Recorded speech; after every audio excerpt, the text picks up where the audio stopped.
तो movie start होती है और हम देख पाते हैं मूवी की मेन कैरेक्टर मेलेनी को, जिसकी हाल ही में शादी होने वाली है, पर वो खुद ही अपनी शादी से बिल्कुल भी खुश नहीं है, जिसे देख करके हमें समझ में आ रहा है कि उसे फोर्सफुली शादी करनी पड़ रही है। और इस बात से वो इतना ज्यादा फ्रस्ट्रेट हो गई है कि अपना माइंड फ्रेश करने के लिए वो कुछ दिन बाहर घूमना चाहती है और इसीलिए वो बाहर घूमने के लिए निकल पड़ी है। रास्ते में वो अपनी बहन से वीडियो चैट करती है, जहाँ पर उसकी बहन उससे पूछती है, क्या दीदी तुम सच में अपनी शादी से खुश हो? जिस पर मेलेनी उससे बताती है कि नहीं, मैं अपनी शादी से बिल्कुल भी खुश नहीं हूँ और ये शादी मुझे जबरदस्ती करनी पड़ रही है, लेकिन अब मेरे पास कोई ऑप्शन भी नहीं है, तो मुझे शादी करनी ही पड़ेगी। खैर, इसके बाद ये दोनों कुछ और बातें करते हैं और फिर मेलेनी फोन कट करके अपनी जर्नी को दोबारा कंटिन्यू कर देती है। जिसके अगले सीन में हम देख पाते हैं कि कुछ दूर जाने के बाद मेलेनी की कार अचानक से खराब हो जाती है, तो वो कार से उतर करके कार को ठीक करने लगती है, लेकिन उसे कार के बारे में घंटा कुछ भी एक्सपीरियंस नहीं था, तो वो कार को सही नहीं कर पाती। जिसके बाद वो थक हार करके कार में ही बैठ जाती है और एक ड्रिंक निकाल कर पीने लगती है। परंतु आज तो किस्मत कतई उसकी मौज ही ले रही है, क्योंकि जैसे ही वो ड्रिंक निकालती है वो ड्रिंक उसके कपड़ों पे गिर जाती है, जिस पर उसे और भी ज्यादा गुस्सा आता है। लेकिन वो किस्मत है मेरे भाई, उसका तुम क्या ही उखाड़ लोगी। जिसके बाद वो ऑन द रोड ही अपने कपड़े बदलने लग जाती है, लेकिन इतने में ही उसके सामने आ गए एक बंदा, जिसे देख करके मेलेनी थोड़ा सा डर जाती है। दोस्तों, इस बंदे का नाम जान लो, इस बंदे का नाम क्रिस्टियन है। तो वो मेलेनी से पूछता है कि वो उसकी क्या हेल्प कर सकता है, जिस पर मेलेनी उससे बताती है कि उसकी कार खराब हो गई है। तो क्रिस्टियन उसकी कार ठीक करने के लिए लग जाता है और फाइनली कुछ देर के बाद वो उसकी कार को कंप्लीटली ठीक कर भी देता है। मेलेनी ये देख करके बहुत ज्यादा खुश होती है और उसे थैंक यू बोलकर अपनी जर्नी को कंटिन्यू कर लेती है। पर कुछ दूर जाकर के उसे ऐसा रियलाइज होता है कि वो कितना गलत कर रही है। क्रिस्टियन ने उसकी कार ठीक की, कम से कम वो उसे लिफ्ट तो दे ही सकती है, और यही डिसाइड करके वो अपनी कार को बैक ले लेती है, जो कि इसकी लाइफ का सबसे गंदा डिसीजन होने वाला है। कैसे, आगे देखना। तो वो कार को बैक करके क्रिस्टियन को अपनी कार में बैठा लेती है, जिसके बाद वो पूछती है कि क्रिस्टियन को कहाँ पे जाना है, और ये दोनों ही सफर पर निकल जाते हैं। इस बीच वो दोनों कुछ बातें कर रहे थे, तो क्रिस्टियन अपने बारे में कुछ अजीब सी बातें बताना स्टार्ट करता है, जैसे मानो कि वो एक साइको हो। उसने अपने कुछ क्राइम्स के बारे में, किल्स के बारे में भी बताया था, जिसे सुन करके मेलेनी एक पल के लिए डर जाती है और वो कार को रोक करके क्रिस्टियन को उतारती इससे पहले ही क्रिस्टियन उसका हाथ पकड़ लेता है और एक चाकू के दम पर उसे कार को आगे बढ़ाने को बोलता है। मेलेनी, जिसकी ऑलरेडी फटके 64 हो रखी है, तो अब कार को आगे बढ़ाने के अलावा उसके पास कोई ऑप्शन भी नहीं है, इसलिए वो कार को आगे बढ़ा देती है। लेकिन कुछ दूर जाकर के उसने नोटिस किया कि क्रिस्टियन ने अपनी सीट बेल्ट नहीं लगा रखी है।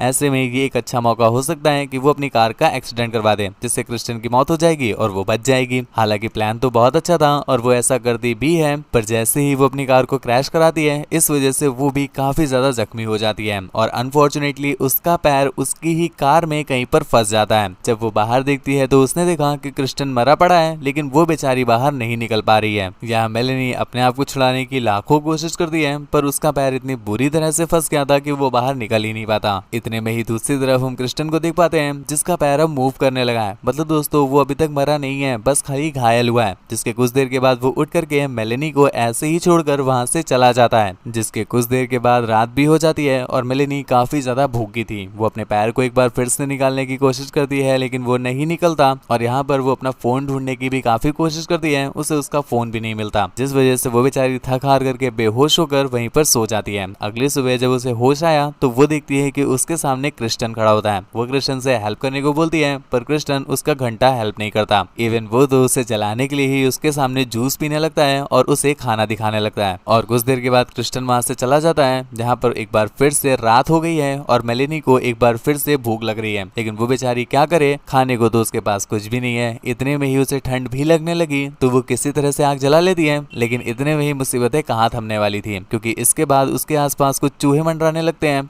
जो कि उसे अपना शिकार समझ करके नोच रहे थे। मेलेनी, जिससे काफी दर्द होने लगता है, तो वो उन चूहों को मार देती है और अब तक उसकी भूख भी इतनी बढ़ गई है कि वो उन्हीं मरे हुए चूहों में से एक चूहे को उठाकर उसी आग में पका के खाने लगती है। जिसके कुछ देर के बाद मेलेनी को एक बार फिर से नींद आ गई और वो वहीं पर सो गई। इसकी अगली सुबह जब मेलेनी की आंख खुलती है तो वो नोटिस करती है कि उसका फोन वाइब्रेट कर रहा है। फॉर्चुनेटली उसे फोन मिल भी जाता है, लेकिन इतने में ही वहां पर क्रिस्टियन आ गया था, तो वो जल्दी से अपने फोन को छुपा लेती है। लेकिन अब तक क्रिस्टियन ने फोन को नोटिस कर लिया था, तो वो उससे बड़ी मशक्कत करके फोन छीन लेता है और अपने जूतों की हेल्प से उस फोन को क्रश कर देता है, ताकि वो कम्प्लीटली डिस्ट्रॉय हो जाए। अब मेलेनी उससे बहुत ज्यादा रिक्वेस्ट कर रही है कि प्लीज वो उसे बाहर निकाल ले, लेकिन वो उसे बाहर निकालने के बिल्कुल भी मूड में नहीं है। जिसके बाद वो उसे टीज करने के लिए उसे एक आरी ला कर देता है और कहता है कि लो, अपना पैर काट लो और यहाँ से आजाद हो जाओ। इसके कुछ देर के बाद रात हो जाती है और यहाँ पर हम देखते हैं कि आंधी आने वाली है, तो यहाँ पर एक कार आकर के पार्क होती है। तो दोस्तों इसके अंदर क्रिस्टन था, जो कि मेलेनी के पास जाकर के उसे लास्ट गुड बाय बोलने आया था। लेकिन वो नोटिस करता है कि मेलेनी शायद मर चुकी है, तो वो उसके और भी ज्यादा करीब आता है और मौका अच्छा देख करके मेलेनी उस पर अटैक कर देती है। मतलब दोस्तों मेलेनी ने जानबूझ करके ये किया था।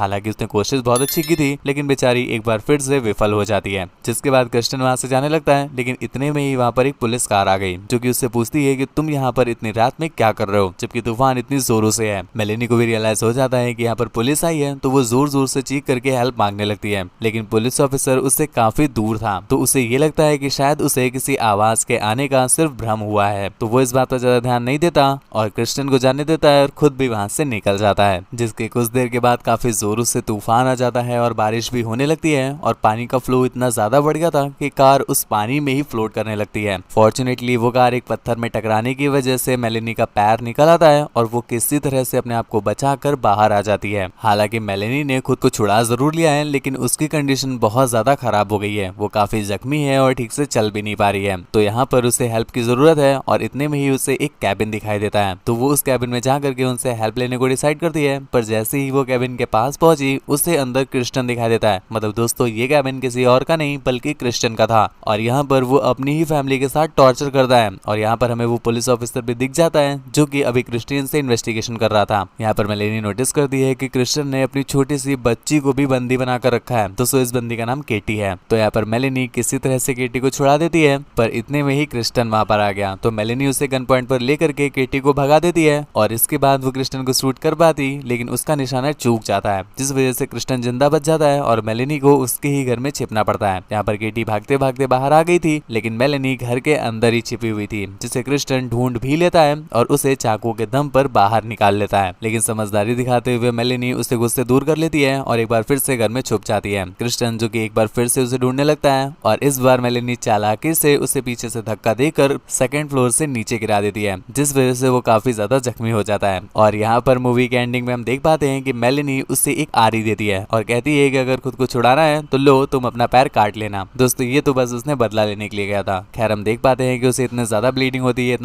होती है कि वो बेचारा वहीं पर दम तोड़ देता है और इसी के साथ ये मूवी भी यहीं पर एंड हो जाती है। मूवी आपको कैसी लगी है मेरे नीचे कमेंट में जरूर बताना। ऐसी ही और भी ज्यादा तगड़ी तगड़ी मूवीज के लिए चैनल अभी तक तुमने सब्सक्राइब नहीं किया है तो क्या कर रहे हो गुरु, चैनल सब्सक्राइब करो ताकि आगे और भी ऐसी तगड़ी तगड़ी मूवीज आपको मिल सके। मुझसे बात वगैरह करना चाहते हो, मुझे देखना चाहते हो तो इंस्टा पर फॉलो करके मैसेज कर लेना। और हाँ वीडियो को प्लीज एक छोटा सा लाइक कर दो मेरे भाई, लाइक जरूर किया करो, अच्छा लगता है देख करके। इतने जरा से लाइक आते हैं मजा नहीं आता, तो प्लीज वीडियो को लाइक कर देना। Thank you, bye bye, signing of.